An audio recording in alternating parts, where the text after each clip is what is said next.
been sitting in this chair all day, just about, but tis the life of a business owner.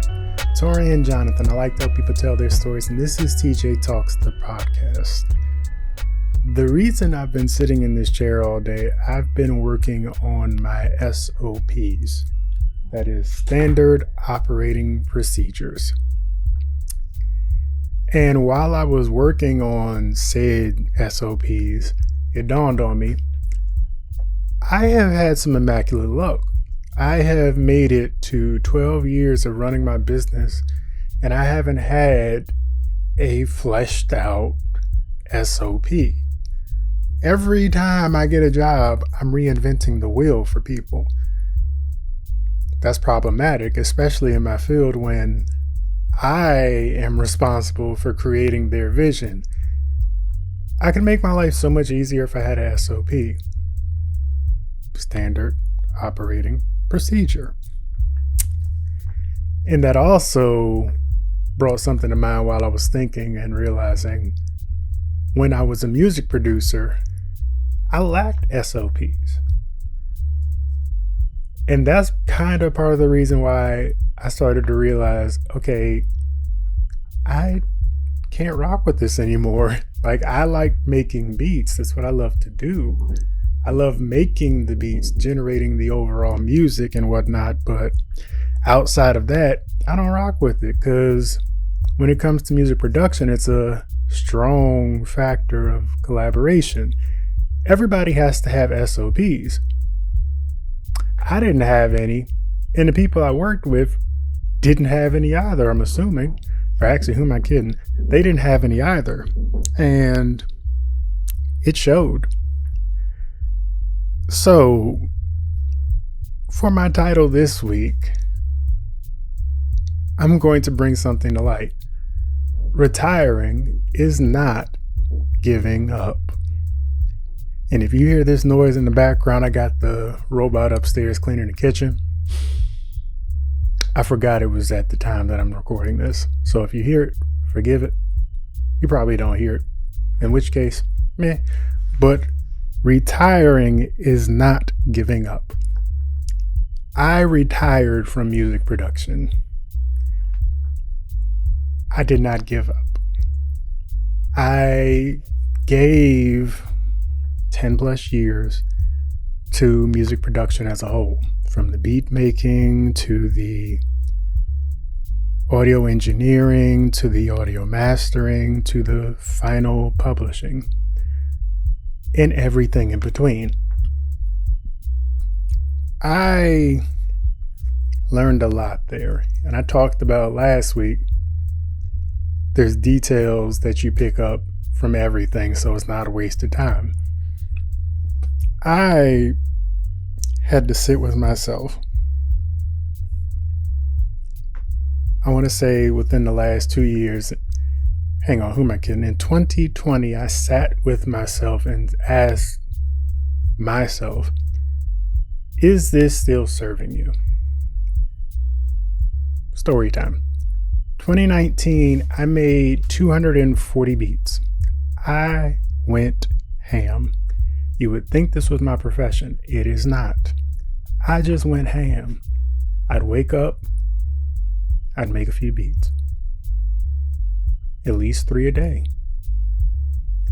3 beats a day could equal about an EP a week, LP a week for somebody. I picked up this habit from Ninth Wonder and the entire Soul Council, where whenever you're making beats, they're like shooting jumpers in basketball or your free throws. You can never be ready for the game if you never practice. So be consistent. Consistency. I could consistently come up with 3 beats a day whenever I got into the said studio.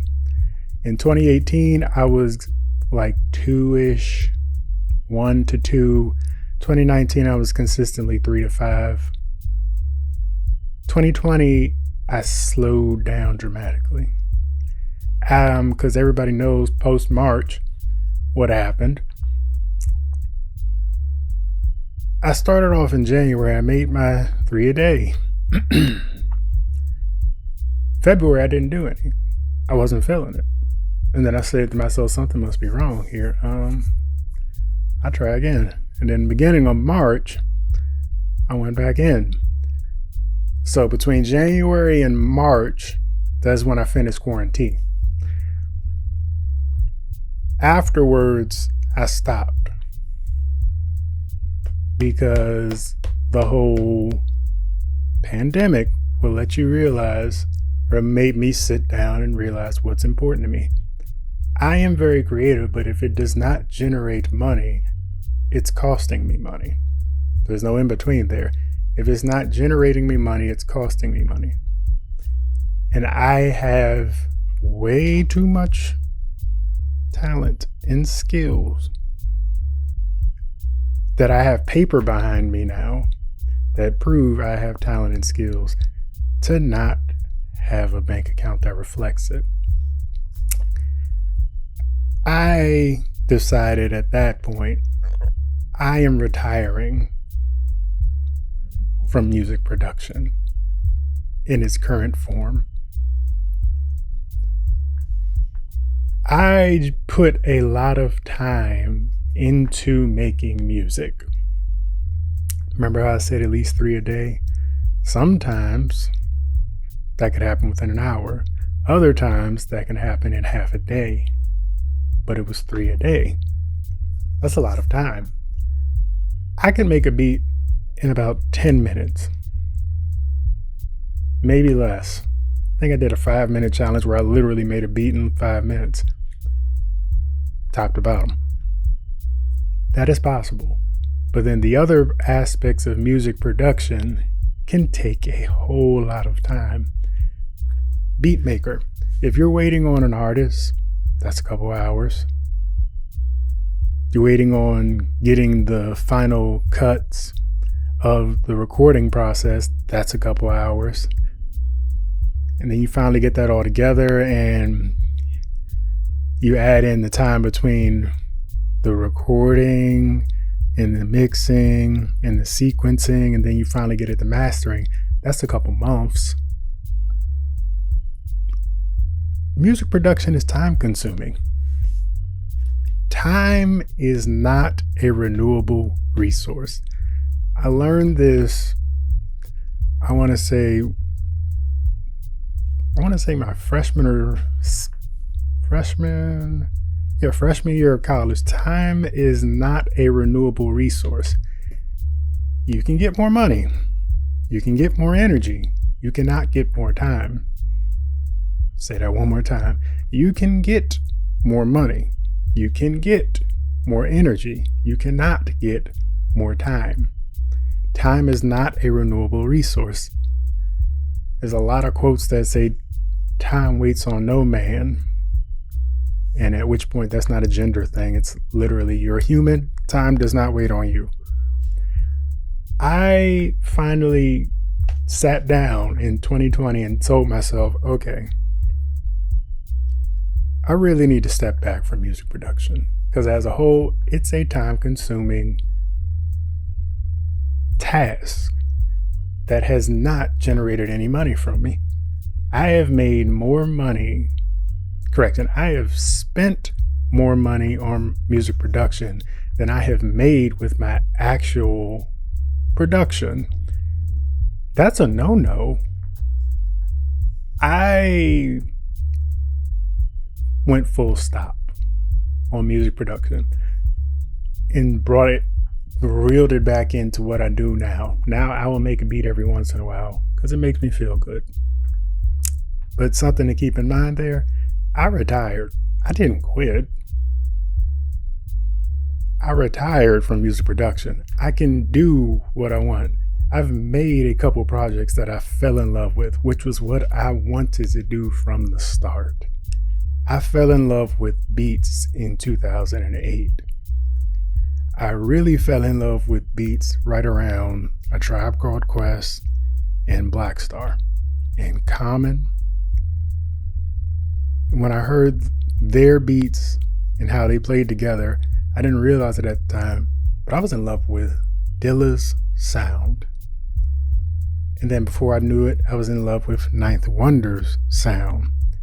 And then I started hearing bits and pieces all over the place where I fell in love with the instrumentals. Not so much the words, but the instrumentals. Only recently did I start falling in love with the words, because when Ninth started diversifying and I could actually pay attention to the words, because Ninth didn't mess with anybody if they didn't have bars. That's when I started listening to the words for real. That's back in 2008. Over time, I started making beats because of that. And it dawned on me I needed to refocus. So, yes, I retired from music production. At that point, I said, okay, time waits on nobody. Let me get it together. I refocused, and today I've been working on SOPs, Standard Operating Procedures. When I sat down with those is when it finally dawned on me. When it finally dawned on me that I got stuff I gotta do. And with that said, Tori and Jonathan, I like to help people tell their stories, and this is TJ Talks, the podcast. Work on your SOPs. Later.